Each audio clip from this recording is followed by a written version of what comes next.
모든 나라들은 각자 자기 나라에 맞는 법을 가지고 있습니다. 법이란 뭘까요? 사회 질서를 유지하기 위해서 국가가 만든 강제적인 것이죠. 이 생명이라는 것 보호하기 위해서 법을 만들어서 많은 사람들이 함께 지켜야 되는 것입니다. 그런데 법을 만들었는데도 법을 지키지 않으면 범죄가 되는 것입니다. 그런데 세상에 많은 나라들이 자기 나라에 맞는 법을 만들기 위해서 자기 나라에, 그러니까 자기 권력에 유지하는 법을 만드는 경우도 많습니다. 자기 기득권을 지키기 위해서 어떨 때는 그 법 자체를 만들면서 무기로 전략하고 하는 겁니다. 이번에 미국과 이란이 전쟁을 하고 있습니다. 오늘 보니까 83일 만에 종전협정을 하려고 하는 가운데 있는 것 같은데요. 전쟁은 어떤 경우에서도 일어나서는 안 됩니다. 하지만 우리가 이란이라는 나라를 한번 살펴볼 필요가 있습니다. 이란이라는 나라는 이슬람 국가입니다. 우리가 잘 아는 것처럼. 그런데 대통령이 있으면서도 불구하고 종교 지도자들이 더 큰 힘을 발휘하고 있는 나라가 이란이라는 나라입니다. 그래서 이슬람 국가의 종교법을 더 중시하는 것처럼 이란이라는 나라는 종교법을 제일 먼저 세워나가고 있습니다. 어떤 일이 있었을까요? 그 이슬람법에 보면은 여자는 사람을 취급하지가 않는 거예요. 이번에 히잡을 쓰지 않았다고 하는 그 여자를 처형을 했다는 그런 내용들을 보았습니다. 그러니까 이런 법들이 그들 가운데 있다고 하는 것은 결국은 자신들이 그 법을 향해서 결국은 권력을 세워주는 것들이 되는 것입니다. 무슬림 사회만 그런 게 아니잖아요. 사회주의나 공산주의도 자기가 만든 법을 가지고 사람들에게 올가미를 세워버리는 것입니다. 사람을 살리는 것 같이 보입니다. 사람을 죽이는 것이고 그것이 결국은 자신들은 생명을 사랑한다고 얘기를 하고 있지만 그 사람을 사랑하는 것이 아니고 그 사람을 죽이고 있다는 것입니다. 오늘 본문에 많은 그리스도인들이 잘 아는 말씀입니다. 신학자들은 이 본문을 가지고 위대한 계명이다라고 했습니다. 예수님께서 말씀하시면서 계명이라고 말씀하신 적은 딱 하나입니다. 여기입니다. 왜 계명이라고 말씀하셨을까요? 보통 우리가 계명이라면 율법적인 느낌을 받지 않습니까? 그것을 아시면서도 주님께서는 계명이다. 그리고 이 단어를 가지고 명령을 하신 것을 보게 됩니다. 자, 그렇다면 이 계명을 주신 배경이 어떻게 될까요? 주님께서 이제 십자가에 달려 돌아가시기 전 마지막 만찬을 하시는 자리입니다. 그 당시에 예수님의 제자들은 누가 크냐 그러면서 자기들이 크다고 서로 다투고 있는 상태였습니다. 자, 문제는 원래 유대인들의 법에 의하면은 낮은 자가 높은 자의 발을 씻겨줘야 되는데 아무도 자기가 낮다고 생각하지 않은 거예요. 그래서 발 씻겨주는 문화가 지금 사라져 있는 상태였습니다. 그리고는 그런 가운데 식사를 하고 있는 겁니다. 자, 그날의 분위기를 살펴보십시오. 그렇게 어순한 상태에서 예수님이 또 뭐라고 하십니까? 나는 이제 떠납니다. 라고 말씀하십니다. 제자들이 그 얘기를 들으니까 너무 당황스러운 거예요. 지금까지 자기 부모와 재산과 모든 것들을 다 버리고 주님을 따라갔는데 이게 주님께서 떠난다고 말씀하시니까 그러니까 얼마나 불안해합니까? 얼마나 초조해합니까? 그 두려운 가운데서 예수님께서 이 계명을 주신 것입니다. 34절, 35절 말씀을 우리 함께 읽도록 하겠습니다. 같이 읽습니다. 새 계명을 너에게 주노니 서로 사랑하라. 내가 너희를 사랑한 같이 너희도 서로 사랑하라. 너희가 서로 사랑하면 이로써 모든 사람이 너희가 내 제자인 줄 알리라. 여기서 보면 새 계명이다라고 말씀하셨습니다. 자, 우리 서로 사랑하라는 계명 많이 들었습니다. 구약 성경에서도 사랑하라는 말이 엄청나게 나와요. 그런데 예수님께서는 이 계명에다가 새 계명이라고 말씀을 하고 있다는 겁니다. 구약 성경 때부터 계속해서 사랑하라는 법을 우리에게 주셨는데도 불구하고 예수님께서는 이 계명, 새 계명을 너에게 주노니 서로 사랑하라라고 말씀합니다. 과거에도 존재했던 그 계명인데 새 계명이라고 말씀하신 이유가 본문에 나와 있습니다. 그런데 그 이유가 보면은 말씀을 보면 사랑하라는 명령 앞에 붙인 수식어입니다. 내가 너희를 사랑한 것 같이 너희도 서로 사랑하라. 여기 보면 너희가 서로 사랑하라라고 말씀하는 것 앞에 보면 내가 너희를 사랑한 것 같이 사랑하라. 오늘 우리가 사랑을 갖고 있습니까? 이 땅에 많은 교회가 사랑을 잃어버렸다라고 그들이 얘기를 하고 있습니다. 기독교를 사랑의 종교라고 얘기하잖아요. 그런데 가만히 보면 교회와 가정이 언제부터인가 사랑이 식어졌습니다. 세상 사람들이 교회를 보면서 자기만의 종교다. 야, 자기들끼리 사랑하는 줄 몰라도 우리에겐 사랑을 안 베푼다라고 얘기하기도 합니다. 물론 어떨 때는 욕을 먹을 때가 있습니다. 왜냐하면은 우리가 진리를 자초하다 보니까 진리만을 붙잡다 보니까 저 사람들이 자기들만을 위한다라고 얘기할 수도 있습니다. 하지만 그것은 놓치지 말아야 되지만 마음속에 와닿는 게 뭘까요? 사랑한다는 것. 야, 사랑이 없다는 것. 이것이 교회의 약점이 되면은 안 됩니다. 교회가 예를 들어서 그럴 수도 있습니다. 동네 사람들을 다 불러가지고 잔치를 하면서 먹을 것을 주고 선물을 갖다 주면서 하나님의 사랑을 경험하십시오 라고 얘기했다고 생각합시다. 그리고 어려운 사람들이 교회 예배를 드리러 오면은 만 원씩 주면서 우리 하나님의 사랑을 전달합니다 라고 전달을 했다고 생각합시다. 그런데 만약에 그런 것들이 사랑이라고 하면은 주님께서 그 사랑을 여기에서 말씀하셨겠냐는 거예요. 재정이 없는 교회는 그런 사랑조차도 할 수가 없습니다. 그게 진짜 사랑이 아니라는 거죠. 우리 교회 다니는 사람은 하나님을 사랑하고 다른 교회 다니는 사람은 하나님을 사랑하지 않는다. 그게 사랑일까요? 더 나아가서 기독교에 반대되는 사람들은 지옥 백성이니까 저들은 교통사고가 나도 되고 그들이 집안에 좋지 않은 일이 생기도 되는 것. 이것이 하나님의 사랑일까요? 오늘 우리는 사랑의 모양은 갖추고 있지만 사랑의 능력은 없을 때가 많다는 겁니다. 주님이 왜 이 계명에다가 새 계명을 너에게 주노니라고 말씀하셨을까요? 이 계명이 전에도 있었던 계명이었는데 새 계명이라고 하신 것은 우리가 지금까지 사랑했던 방법과는 다른 방법으로 사랑하라고 말씀하시는 겁니다. 이전에 존재하지 않았던 새로운 사랑을 주님께서 말씀하고 있다는 겁니다. 어떻게 해요? 너희를 사랑한 것 같이. 너희를 누가요? 예수님께서 너희를 사랑한 것 같이 너희도 서로 사랑하라 라고 말씀을 하고 있습니다. 우리는 이 말씀을 몇 가지를 살펴보려고 합니다. 자, 예수님의 사랑은 어떤 사랑일까요? 첫 번째 사랑은요, 대상과 자격과 신분을 초월한 사랑입니다. 보통 사람들이 사랑이라고 하면은 자기를 시발점으로 삼고 사랑합니다. 내가 사랑할 수 있는, 사랑하지 못하는 사람을 사랑하는 것, 이것을 사랑이라고 하죠.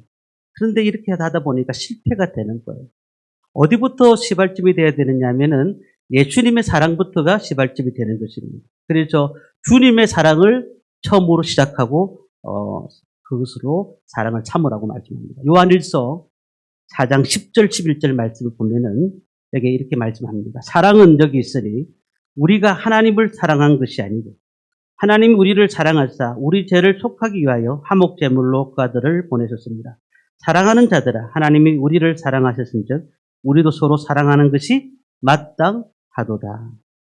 자, 독생자 예수 그리스도를 보내주셨습니다. 주님의 사랑으로 말미암아. 그러면은 우리가 어떻게 해야 될까요? 사랑하는 것은 마땅한 것입니다. 그 주님께서 사랑하셨던 사랑으로 우리를 사랑하는 것입니다. 우리가 어떤 사람을 사랑할까요? 교회를 왔습니다. 교회 오보니까 내하고 어울릴 사람이 있는가를 살펴봅니다. 나하고 고향이 같은가?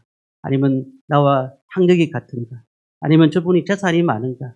여러 가지를 생각해 보면서 나와 성격이 같구나. 저 사람은 함께 같이 갈 사람이구나 라고 생각하면서 그 사람과 같이 가야 되겠구나라고 생각을 합니다.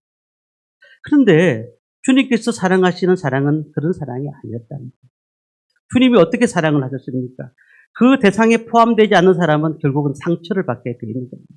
그 사람이 그 사랑 가운데 있는 가운데 함께 사랑하는 것이 아니라 어떤 사람만을 사랑하겠다고 한다면 그것은 주님의 사랑이 아니라는 것을 말씀을 하고 있는 겁니다. 누가 그 고향에 태어나고 싶어서 태어났습니까? 내가 아무리 열심히 살았는데 재산이 없는 걸 어떡합니까? 내 삶이 부족한 걸 어떡합니까? 그렇다고 하면은 우리는 그런 선택받지 못하는 사람으로 사랑을 받지 못하는 것일까요? 우리가 주님의 사랑을 알아야 되는데 이 예수님께서 사복음서를 통해서 보면은 예수님이 어떤 사람을 사랑하셨을까요? 학자, 부자, 정치인 사랑하셨습니다. 그리고 그 외에 죄인들과 가난한 자들, 병든 자들 모든 사람을 다 사랑하셨습니다. 니고데모도 사랑하셨고 삭개오도 사랑하셨고 마테오와 각종 병든 자들 막달라 마리아까지도 사랑하셨다는 거예요. 한마디로 하나님의 사랑은 제한이 없다는 겁니다. 우리가 예수님의 제자라고 하면은 그 명령이 나를 향한 명령이라고 한다면 우리는 분명히 실천해야 됩니다. 모든 사람을 사랑하셨던 예수님의 마음을 가져야 된다는 겁니다. 하나님이 우리에게 보내신 사람이 있습니다. 저 사람이 고향이 같구나. 저 사람 취미가 나랑 같구나. 저 사람에 대해 생각이 같구나. 그런 것으로 우리는 제한해서는 안 되는 겁니다. 우리는 하나님의 사람입니다. 그래서 어떨 때는 사람이기 때문에 저 사람과 함께 있고 싶은 사람이 있고 어떤 사람은 저 사람과 빨리 얘기를 끝나고 보내고 싶은 사람이 있을 수는 있습니다. 그러나 주님께서는 그렇게 말씀하신 적이 없더라는 거죠. 이스라엘의 목자들이 양을 칩니다. 양이 엄청나잖아요. 그 가운데서 희한하게 염소를 섞어 놓습니다. 염소를 중앙에 같이 가운데 양 가운데 둡니다. 염소들이 하는 일이 뭔지 아십니까? 밥만 먹고 하는 일이 돌아다니면서 뿔로 양의 배를 그냥 들이박는 것입니다. 양의 입장에 생각을 해보십시오. 아니 풀에서 따뜻한 풀을 먹고 그리고 대생이질하면서 좀 자야 되는데 갑자기 염소가 와가지고 자기 배를 막 들이박는 거예요. 그러면은 얼마나 황당하겠습니까? 야, 나 저 염소만 없으면 좋겠다. 저 염소만 없으면은 내가 양으로서 진짜 편한데 라고 생각할 수가 있을 것입니다.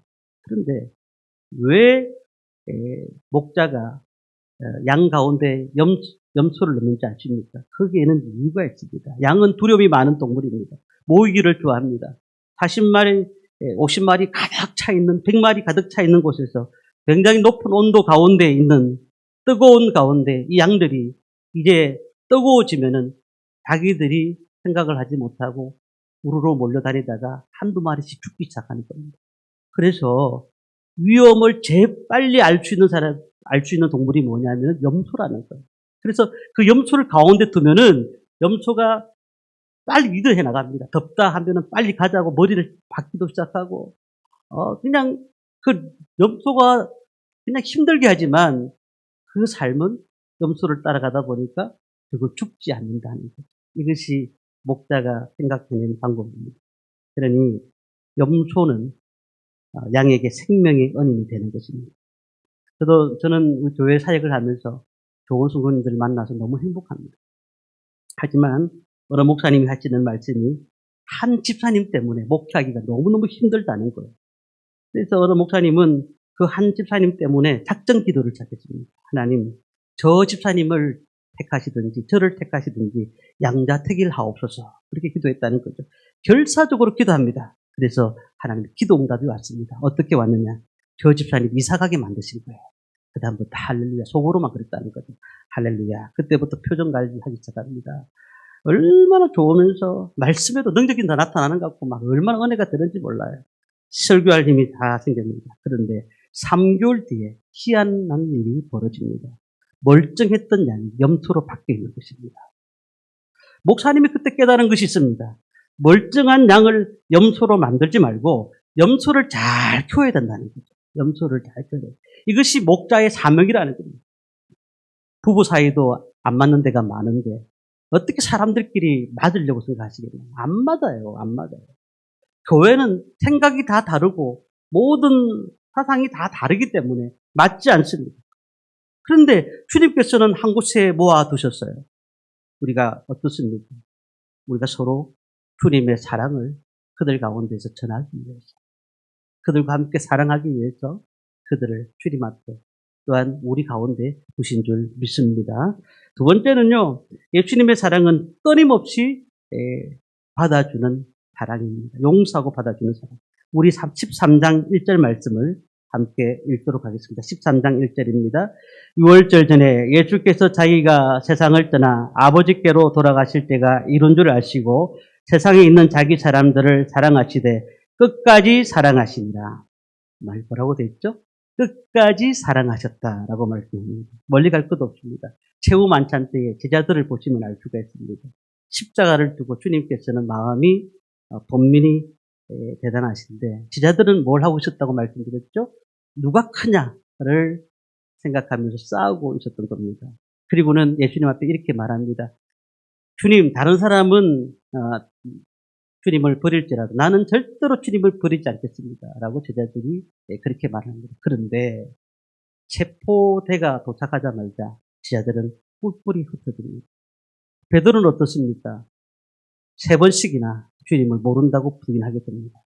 그런데 주님은 그 베드로를 쳐다보는 눈이 어땠을까요? 사랑이 충만합니다. 그 뒤에 말씀을 쭉 보면 그가 배신을 당하셨지만 많은 사람들에게 배신을 당하고 그렇게 3년 동안 키웠던 제자들이었는데 불구하고 다 흩어지고 베드로는 3번씩이나 부인했는 그런 가운데서도 우리 같으면 상처가 이만저만이 아닐 텐데 주님께서는 그들을 사랑하셨다는 겁니다. C.S. 루이스가 쓴 책 중에 사랑이라는 책이 있습니다. 이 책 가운데 이런 내용이 있어요. 사랑하는 것은 상처받는 것이다. 누군가를 사랑해보라. 그러면 곧 당신은 상처받게 될 것이다. 만약 상처받기를 원치 않거든 그 누구도 사랑하지 말라. 그렇게 되어 있어요. 상처받기를 원치 않거든 누구도 사랑하지 말라. 사랑하기를 원하십니까? 그러면 먼저 상처받기를 준비하셔야 된다는 겁니다. 주님께서는 평생 상처를 받으셨습니다. 그렇게 많이 도왔던 사람들, 그렇게 많은 사람들이 있었는데 그들이 다 주님을 멀리하고 떠나버렸다는 겁니다. 그런데도 불구하고 예수님은 한 번도 사랑하기를 포기하지 않으셨습니다. 마지막 십자가에서 그를 해하는 자들을 위해서 이렇게 기도하십니다. 아버지, 그들의 죄를 사하여 주옵소서. 그들이 하는 일을 알지 못합니다. 바울을 보십시오. 갈라디아서 6장 17절을 보면 이런 고백을 합니다. 이후로는 누구든지 나를 괴롭게 하지 말라. 내가 내 몸에서 예수의 흔적을 지니고 있노라. 여기서 보면 흔적이 뭘까? 이 흔적이 스티그마라는 뜻입니다. 스티그마라는 것은 노예가 도망가지 못하도록 인두로 주인의 이름을 새기는 것입니다. 그리고는 그것을 지지는 것이에요. 그러면 도망가더라도 암흑의 종이라는 것이 나타나잖아요. 붙잡혀 오는 겁니다. 사도 바울이 뭐라고 합니까? 내게는 예수의 스티그마가 있다. 예수의 흔적이 있다라고 얘기했습니다. 그러면서 우리 주 예수 그리스도 십자가 외에는 결코 사랑할 것이 없다라고 말했습니다. 예수님께서도 상처를 입으셨습니다. 그리고 바울도 그 예수의 흔적을 가지고 평생 동안 복음을 전하며 살았습니다. 우리는 예수님의 흔적이 있습니다. 내가 머물렀던 자리, 내가 주님 앞에 봉사하고 있는 그 자리에 예수님의 흔적이 있습니까? 우리의 손에 정말로 하나님의 흔적이 없이, 주님의 십자가의 흔적이 없이 어떻게 주님을 사랑한다고 고백할 수가 있겠냐는 겁니다. 우리는 신앙생활은 그냥 하는 것이 아닙니다. 우리 삶에 예수님의 흔적이 있을 때에 그 주님께 흔적을 보임으로써 주님께서는 그 흔적을 통해서 그래, 너가 고생했구나, 너가 정말 최선을 다했구나 라고 주님께서는 분명히 말씀하실 줄 믿습니다. 우리가 사랑하다가 상처받았습니까? 다가갔지만 상처를 주었습니까? 그러면 이제 그렇다고 해서 그만두지 마십시오. 상처받는 것은 사랑하고 있다는 증거라는 사실을 우리는 기억하시기 바랍니다. 옛날 구약 성경에 보면은 사르밧이라는 곳에 한 여인이 살고 있었습니다. 하나님이 사랑하시는 여인입니다. 남편을 일찍 여기고 아들과 함께 살고 있었습니다. 그런데 그 땅에 수년 동안 가뭄이 있습니다. 마침내 여인과 아들이 이제 굶어 죽기 직전까지 갔습니다. 이때 하나님께서는 엘리야를 보내십니다. 자, 여인이 무엇을 가지고 있었을까요? 밀가루 한 움큼과 기름 조금밖에 없다고 엘리야에게 얘기를 하고 있습니다. 자, 이제 이것을 먹고 다시는 이제는 죽어야 되겠구나라고 생각하고 있었습니다. 그런데 엘리야가 무엇을 얘기하고 있는지 아십니까? 자신을 위해서 떡을 만들라는 거예요. 자신을 위해서 떡을 만들어 가져오라는 겁니다. 얼마나 상처받았겠습니까? 지금 이것밖에 없는데 자기가 선지자라고 하면은 많은 것들을 주고 가도 모자를 파네. 지금 있는 것을 가지고 와서 떡을 만들어 먹으라고 말을 하고 있습니다. 이거는 뭘까요? 생명을 내놔라는 거 아니겠어요? 나의 생명을 달라는 겁니다. 그런데 그가 어떻게 했을까요? 순종했습니다. 엘리야를 위해서 떡을 만들어서 주었습니다. 그랬더니 어떤 역사가 나타났을까요? 그 순간부터 흉년이 끝날 때까지 여인의 밀가루 통과 기름병이 떨어지지 아니하는 역사를 이루었다는 거예요.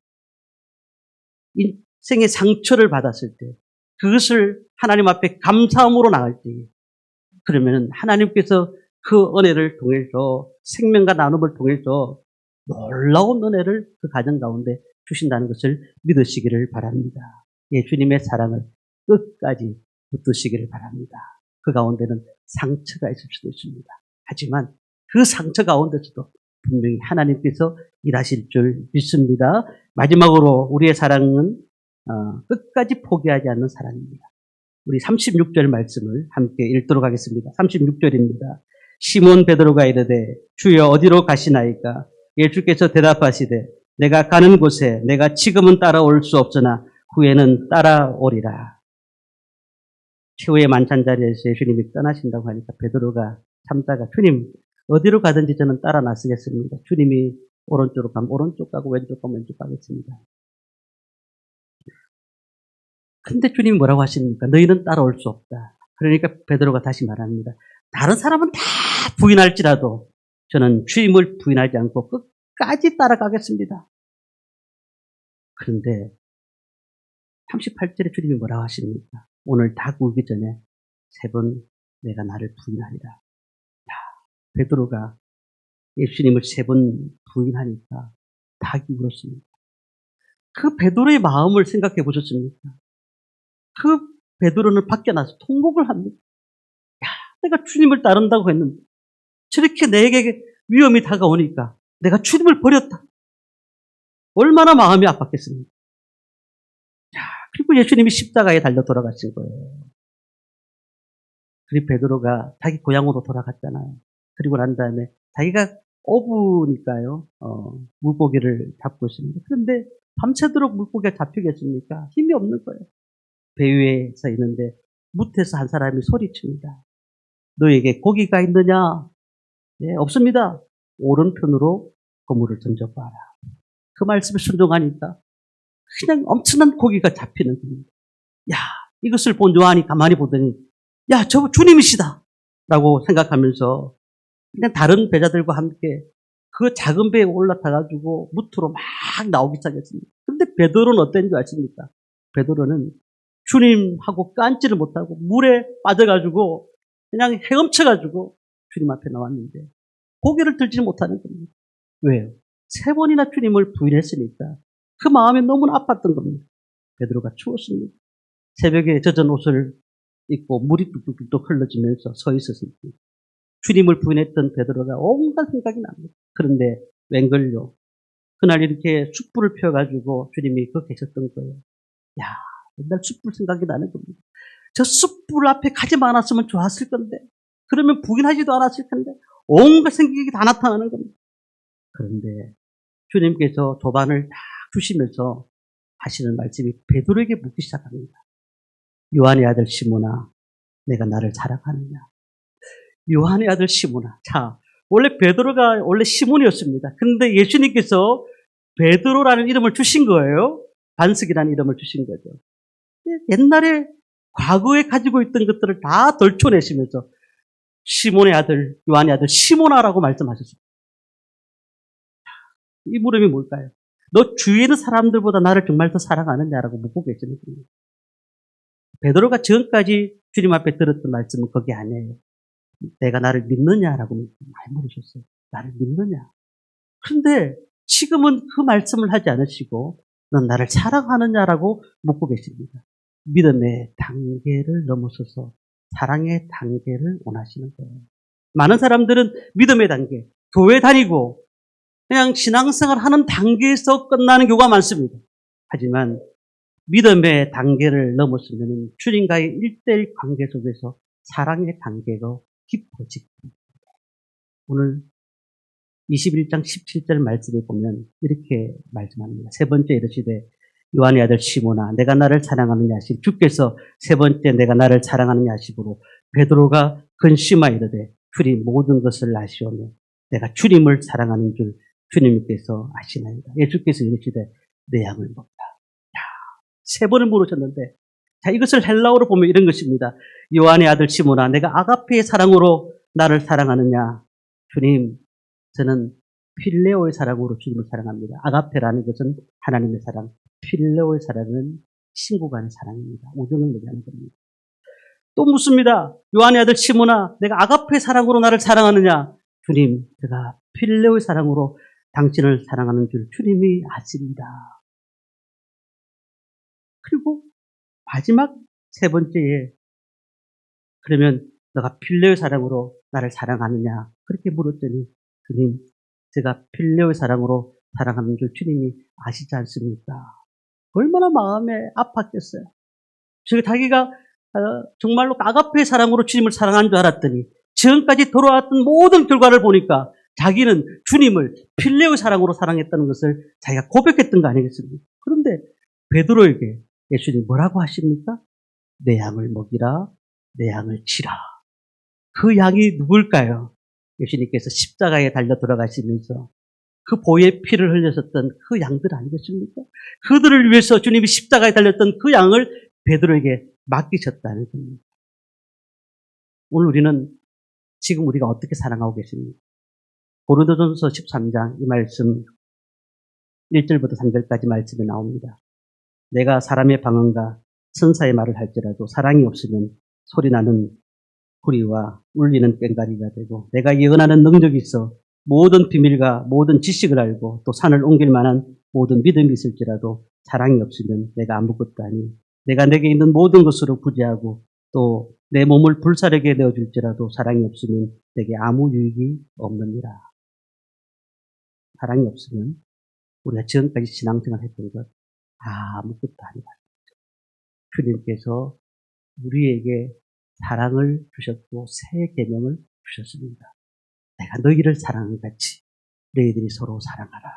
주님이 그렇게 주셨습니다. 이 얘기만 하고 오늘 말씀을 마칩니다. 어느 대학 교수님이 있었습니다. 이분이 예수를 믿으라고 해도 믿지 않은 사람이 절대로 교회를 안 다닙니다. 아니 예수 믿는 일에 대해서는 아주 그냥 완전히 거부하는 사람이었습니다. 그런데 어느 날 그분이 교회를 다니는 겁니다. 왜 교회를 다니게 되었는가? 어느 주말에 아내와 자녀들 둘을 태우고 도심지를 벗어나서 2차선 도로선을 타고 달리고 있었습니다. 그런데 달리고 있는데 잠깐 졸음이 오는 바람에 그 자기 몰고 가던 승용차가 중앙선을 넘어버린 거예요. 눈을 떠보니까 그 앞에 12톤짜리 대형 트럭이 그 앞에 바로 앞에 있는 겁니다. 이제 죽었구나 하고는 핸들을 머리에 쳐박고 말았습니다. 그런데 놀라운 일이 일어난 겁니다. 그때 그 12톤 트럭의 운전사가 갑자기 옆으로 핸들을 꺾어버리는 거예요. 자기가 죽을 줄 모르고 꺾어버리는 거예요. 그래서 굴러 떨어진 겁니다. 그래서 급하게 차를 세워놓고 트럭 운전사를 찾아고 봤더니 20대 청년이에요. 신음하고 있습니다. 급히 그를 후송해가지고 병원으로 데리고 왔습니다. 생명이 다행히 구해졌습니다. 정신을 차리고 그 청년에게 물어봤습니다. 아니 당신이 잘못한 것도 아닌데 어떻게 그렇게 굴러 떨어졌습니까? 예, 저는 사실 교도소에서 있었던 사람인데 교도소에서 예수를 만났습니다. 그 후에 운전을 하고 가는 길인데 가만 보니까 앞에 승용차가 있는데 승용차에 가만 보니 가족들이 다 타고 있더라고요. 그래서 순간적으로 생각했습니다. 내가 목숨을 버리면은 저 사람들 다 살릴 수 있겠구나. 그래서 내가 핸들을 꺾어버린 겁니다. 근데 하나님께서 나의 생명까지 지켜주셨습니다. 이 얘기를 들었던 교수는 그 자리에서 무릎 꿇었습니다. 그리고 나는 자네가 믿는 예수를 믿겠네. 라고 말을 했다는 겁니다. 사도 바울이 이렇게 말했습니다. 로마서 5장 8절에 우리가 아직 죄인 되었을 때 그리스도께서 우리를 위하여 죽으심으로 하나님께서 우리에 대한 자기의 사랑을 확정하셨느니라. 우리 끊임없이 주님이 주셨던 사랑을 받았는데 우리는 얼마나 많은 사람들에게 사랑을 주고 있습니까? 오늘도 우리가 그 사랑을 채워나가야 됩니다. 말씀과 기도로 찬양을 통해서 소호흡을 통해서 하나님 주시는 그 사랑을 채워나가서 이제 그 사랑이 낮은 곳으로 흐를 수 있도록 많은 사람들이 그 사랑을 목매어하고 있습니다. 큰 교회만 주는 것이 아닙니다. 우리가 할 수 있는 사랑, 많은 죽어가는 생명들을 살릴 수 있는 길이 이 사랑에서부터 시작되는 줄 믿습니다. 내가 너에게 이르노니 서로 사랑하라. 내가 너희를 사랑한 같이 서로 사랑하라. 이 말씀을 가지고 오늘 주님의 사랑을 드리고 살아가는 저와 성도님들 되시기를 주님의 이름으로 축원합니다.